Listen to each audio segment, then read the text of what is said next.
Chronic obstructive pulmonary disease, also known as COPD. So COPD is an umbrella term for several chronic lung diseases. The two main types of COPD are chronic bronchitis and emphysema.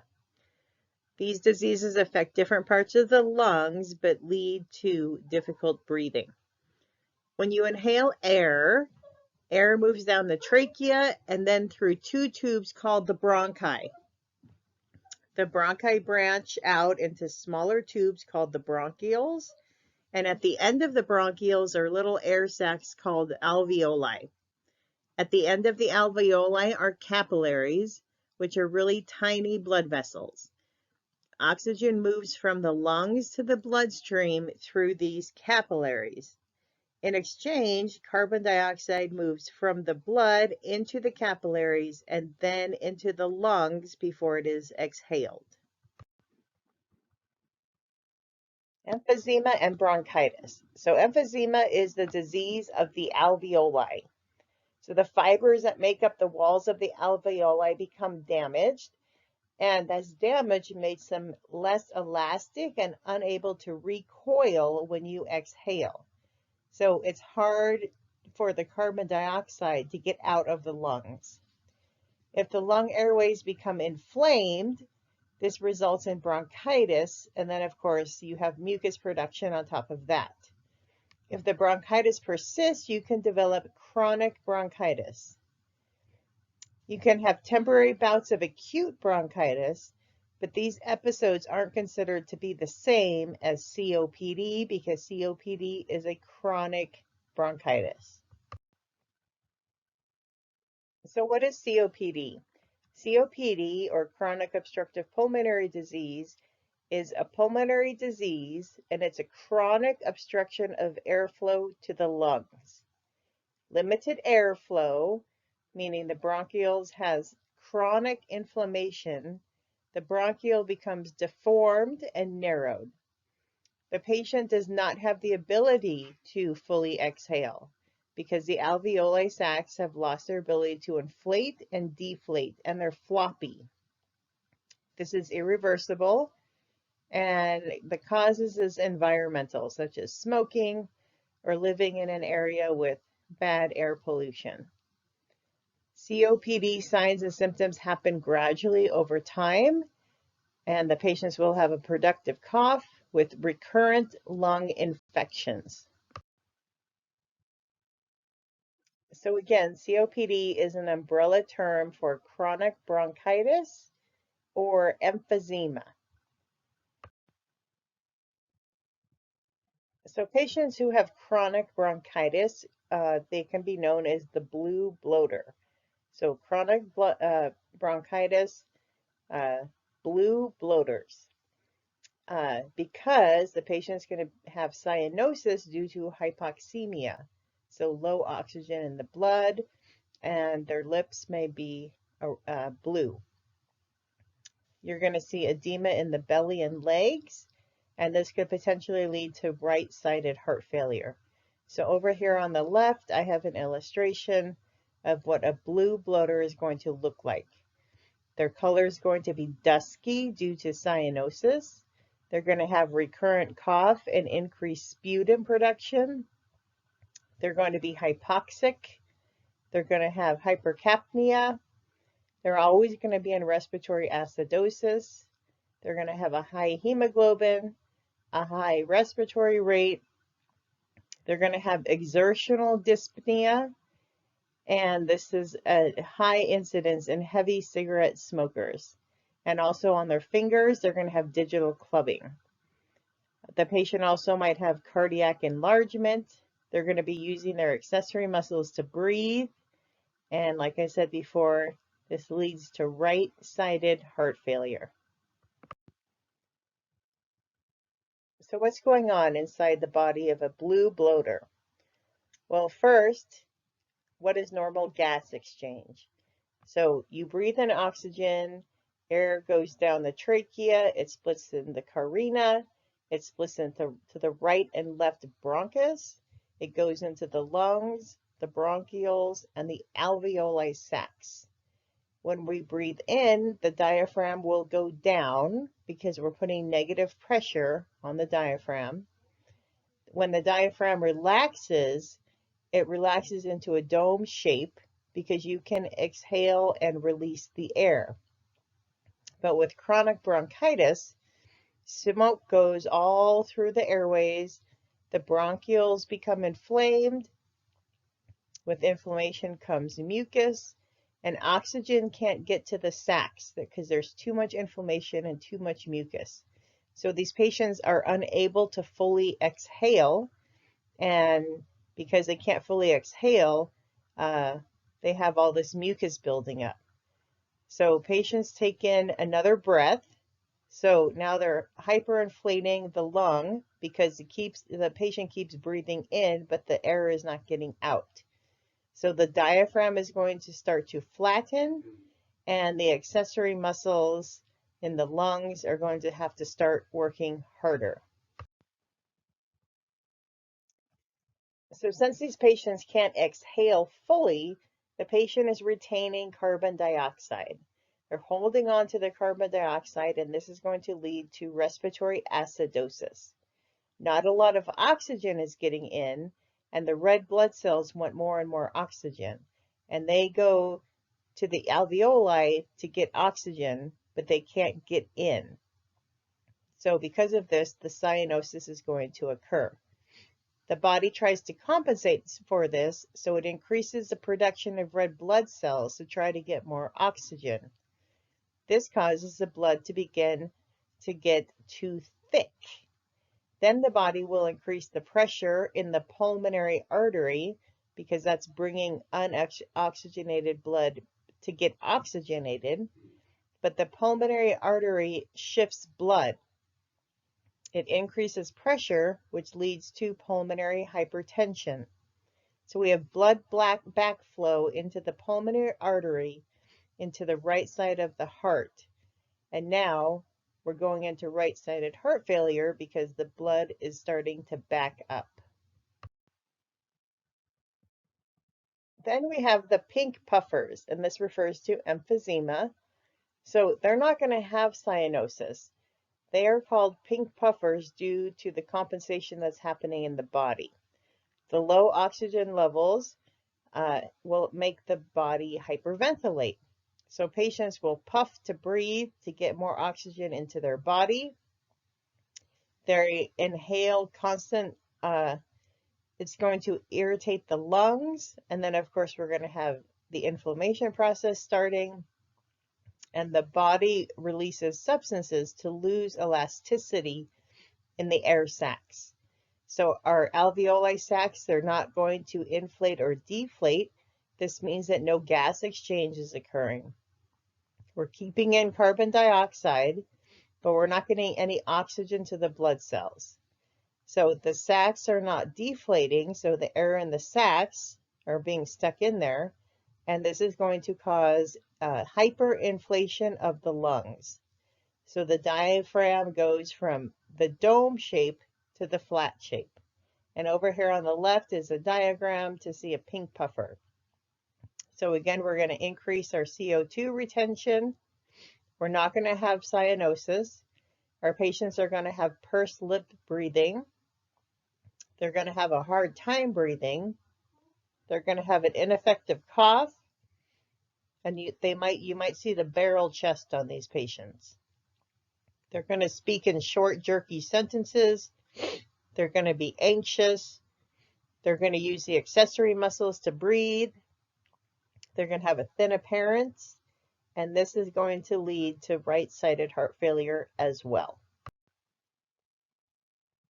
Here's a picture of a patient with a barrel chest. So the lungs have to squeeze the air out.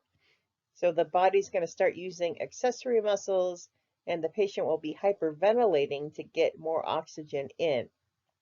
This is going to lead to the barrel chest look, which is here on the left, increased AP diameter, and hyperventilation is compensation. So we're not going to see any cyanosis.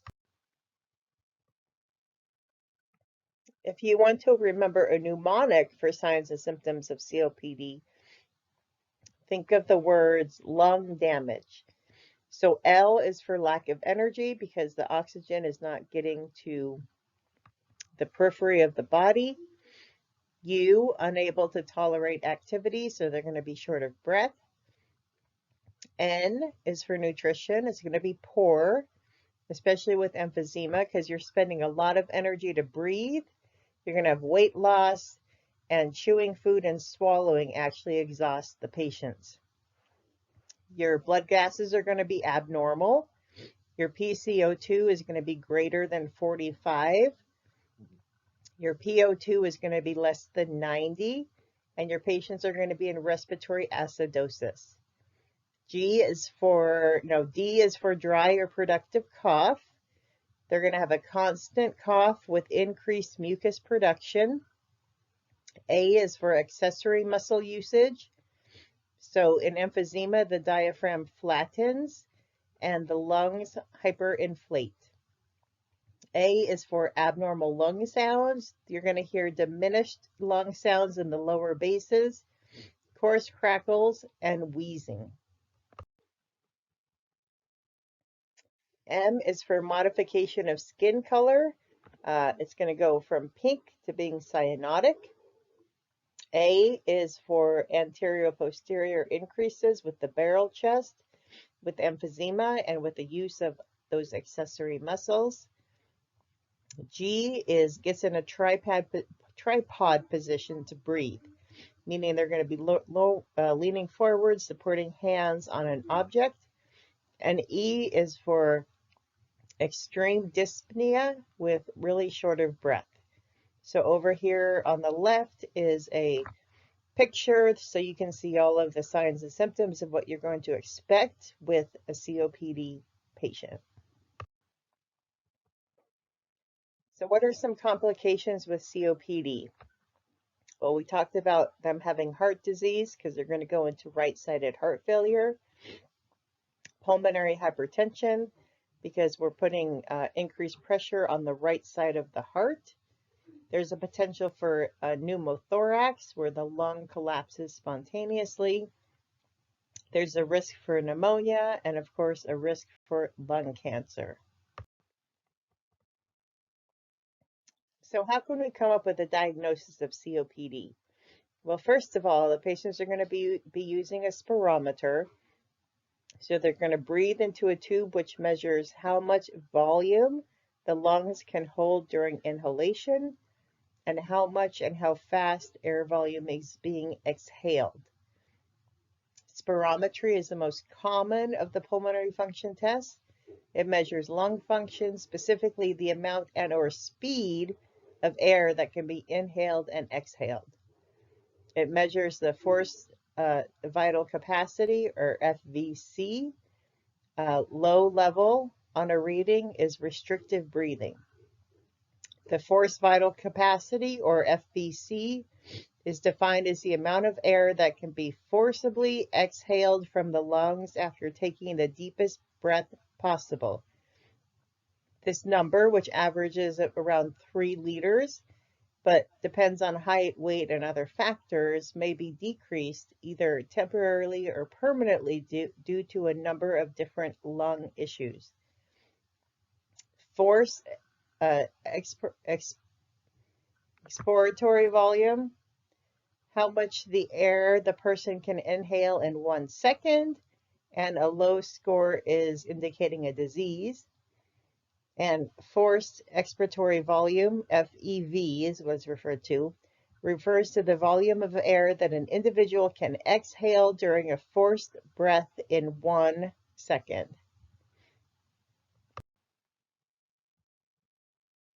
How are we as nurses going to care for COPD patients? Well, we want to monitor the respiratory system, so we're going to be listening to the lung sounds and determining if they need suction, monitoring sputum production because the patient might need a culture. We want to monitor their oxygen saturation. It's going to be lower. Of course, we want it higher, but between 88 and 93 is what you should expect. COPD patients are stimulated to breathe due to the low oxygen levels because of the obstructive airflow, not high carbon dioxide levels, not in COPD. So too much oxygen could cause them actually to stop breathing. So we always need to make sure we're administering the oxygen that is prescribed by the provider.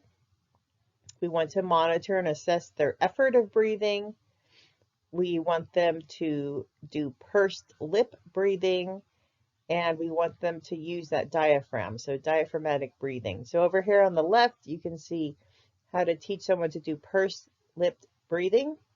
And you're going to inhale through your nose, pucker your lips out, exhale slowly, and repeat.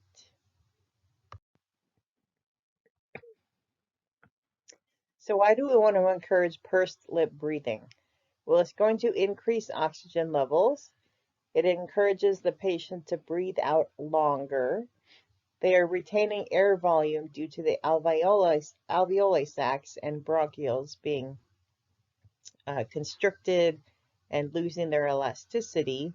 So we're going to breathe in and blow out like a birthday candle. It encourages longer forced air out, which in turn will increase oxygen levels. So here's another, on the left, there's another slide for you to look at on how you can educate patients on how to do this pursed lip breathing.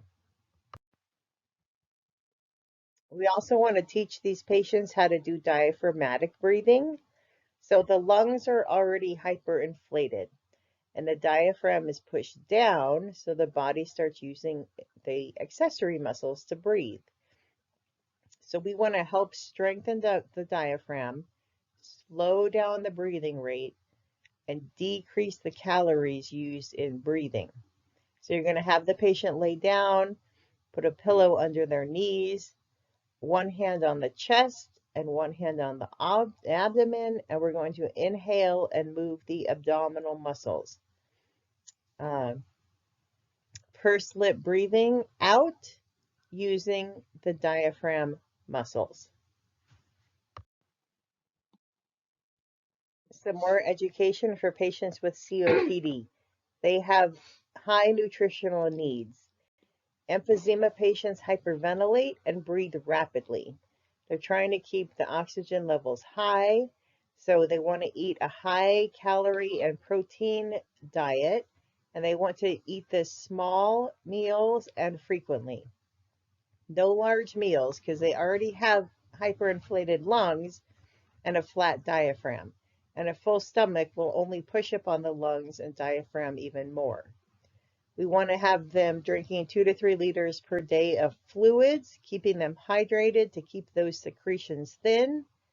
We want to tell them to avoid sick people and avoid any irritants in the weather. Hot and humid and extreme cold temperatures affect breathing. They need to stop smoking. They need to avoid people who smoke, and they need to keep up to date on their vaccinations. So they need their flu vaccine every year and their pneumonia vaccine every 5 years. So we as nurses are going to administer corticosteroid medications. So corticosteroids, their job is to decrease inflammation and mucus in the airways. We can give this orally, IV, or inhaled with a bronchodilator. Some corticosteroids include prednisone, Solu-Medrol, and Symbicort. These are steroid and long-acting bronchodilators. But we also need to understand the side effects of corticosteroids. They can bruise easily, and their skin can tear easily. They might be at risk for hyperglycemia, and they also might be at risk for infection because we are suppressing the immune system. They also might be at risk for osteoporosis. If a patient has a bronchodilator and a steroid, you're always going to use the bronchodilator first so that it can open those airways, and then 5 minutes later, you're going to use the steroid inhaler so it can get in there and do its job. So one medication we can give our patients is phosphodiesterase 4 inhibitor. So we use this with chronic bronchitis because it decreases the COPD exacerbations. It's not a dilator, but with this medication, you really need to assess the mental status of the patient because it can increase suicidal ideation. And we also want to monitor weight for weight loss while on this medication. Theophylline is another medication we can use with COPD patients. This is given orally, and it's a bronchodilator. So it's going to relax the smooth muscles, open up the airways, and it's used for long term. Now, theophylline has a narrow therapeutic range, and the goal is between 10 to 20 micrograms per milliliter. So we need to be monitoring via blood draws the range of this medication. It can also increase digoxin sensitivity. So if your patient's on DIG, you really need to be careful.